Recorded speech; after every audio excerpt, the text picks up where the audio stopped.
Greetings, welcome to our channel. If you are new here, make sure to hit that subscribe button and turn on the bell so you can get notifications on our latest videos.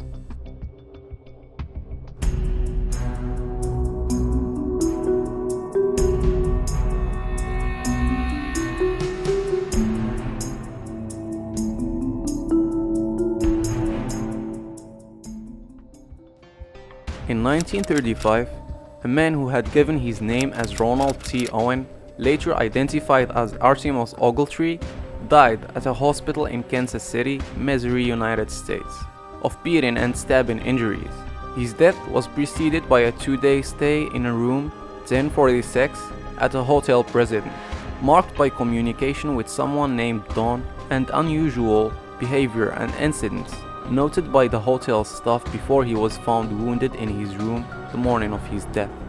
On January 2, 1935, exactly at 1:30 p.m., a lone man checked into the President's Hotel in downtown Kansas City. He had no luggage beside the comb and a toothbrush, and asked for an interior room on a high floor of the hotel. He checked in under the name of Roland T Owen and complained to the bellboy about the outrageous prices of the neighboring hotel.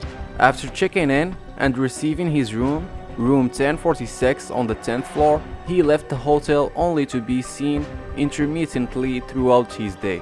Though the man's behavior struck the President's Hotel staff as odd, they didn't think much of him.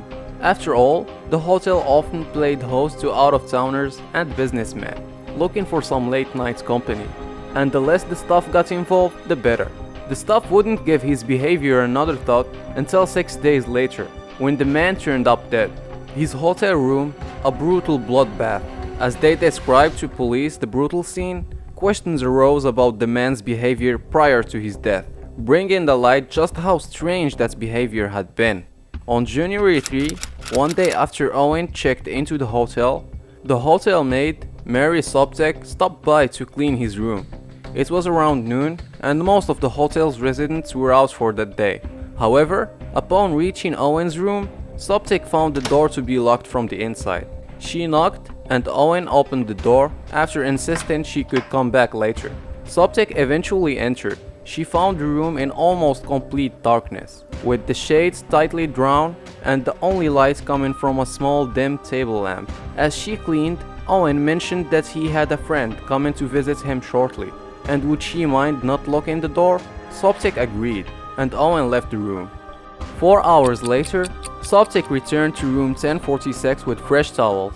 She found the door still unlocked from when she had cleaned the room that afternoon, and upon entering, found Owen lying fully clothed on top of his still-made bed, seemingly asleep.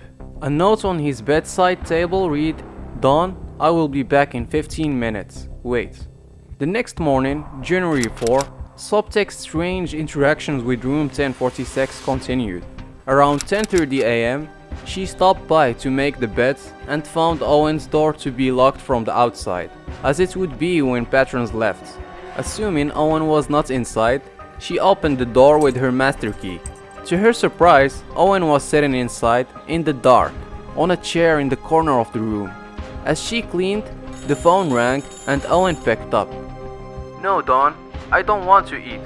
I'm not hungry. I just had breakfast," he said. After a moment he repeated, "No, I'm not hungry." After he hung up, Owen began interrogating Sobtek about her job and the hotel, the first time he had ever really spoken to her. He asked her about how many rooms she was in charge of, what kind of people lived in the President's Hotel, if any, and again complained about the price of the neighboring hotel. Sobtek answered quickly, finished cleaning, and left Owen alone in room 1046.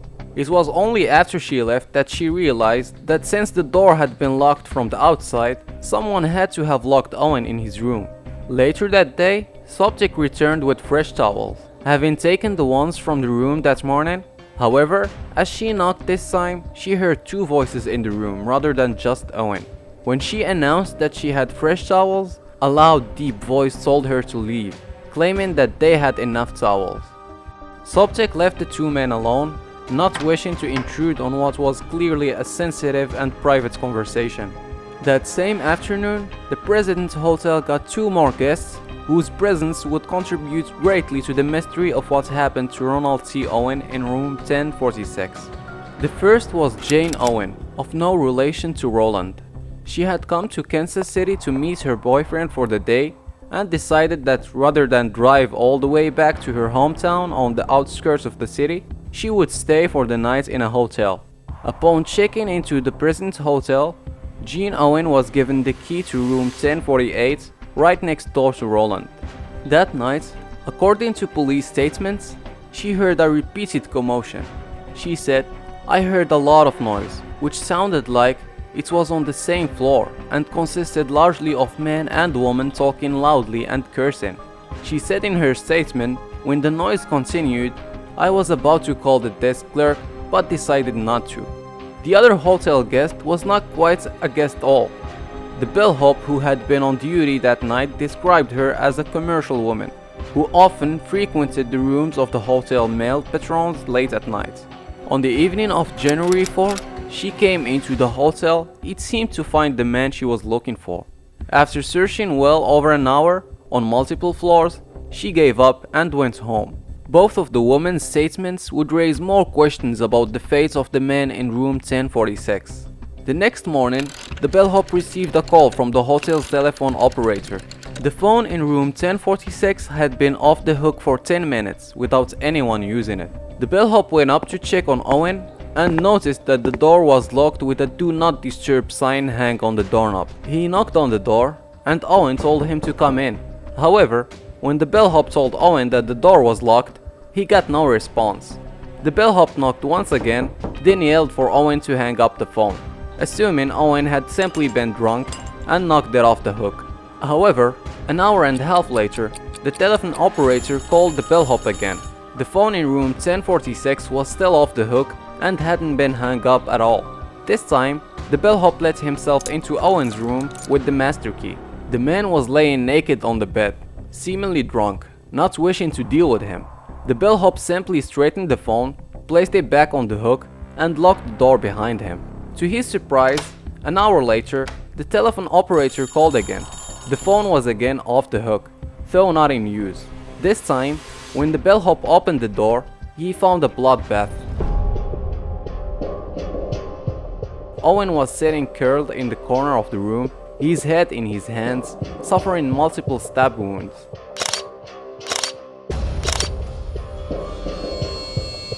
The bedsheet and towels were stained with blood and the walls were splattered with it.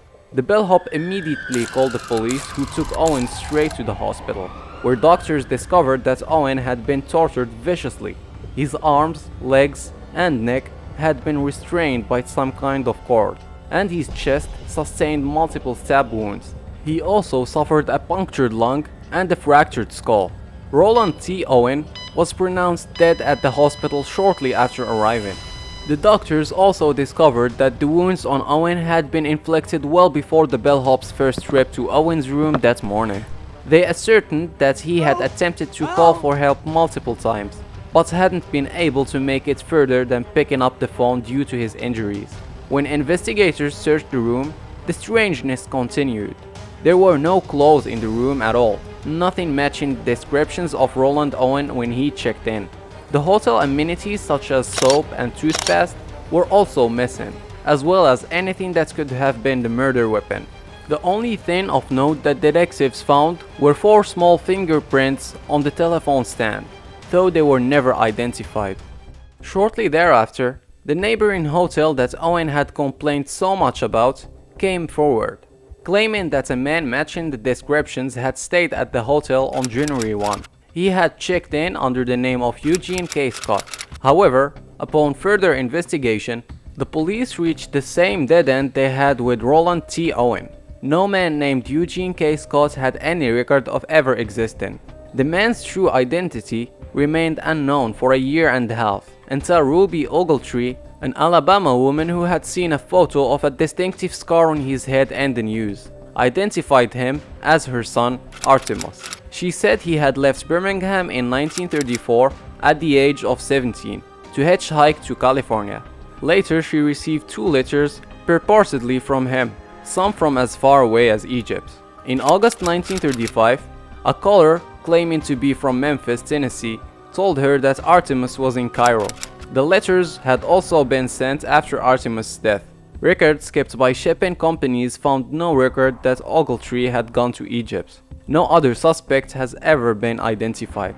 The letters later were used to link the killing to a 1937 murder in New York, but no charges were filed against the men arrested in that case, one of whose aliases had been Donald Kelso. The FBI later investigated, but was unable to produce any new leads. In 2012, a historian at the Kansas City Public Library wrote 2 posts on the library's blog about the case. At the end of that last one, he revealed that in 2003 or 2004, he had taken a call from someone out of state related to that case. The caller said that they had been helping to inventory the belongings of a recently deceased elderly person when they found a box with newspaper clipping about the Ogletree case and an item mentioned repeatedly in the stories. But they refused to say what that item was. The Kansas City police continued to investigate. To this day, the case remains unsolved, opened yearly by the Kansas police as new pieces of evidence unfold. For the time being, however, it seems that the mystery of room 1046 may never truly be solved. Who killed Artemus Ogletree? Why was he murdered? And why did he assume the name Roland T Owen?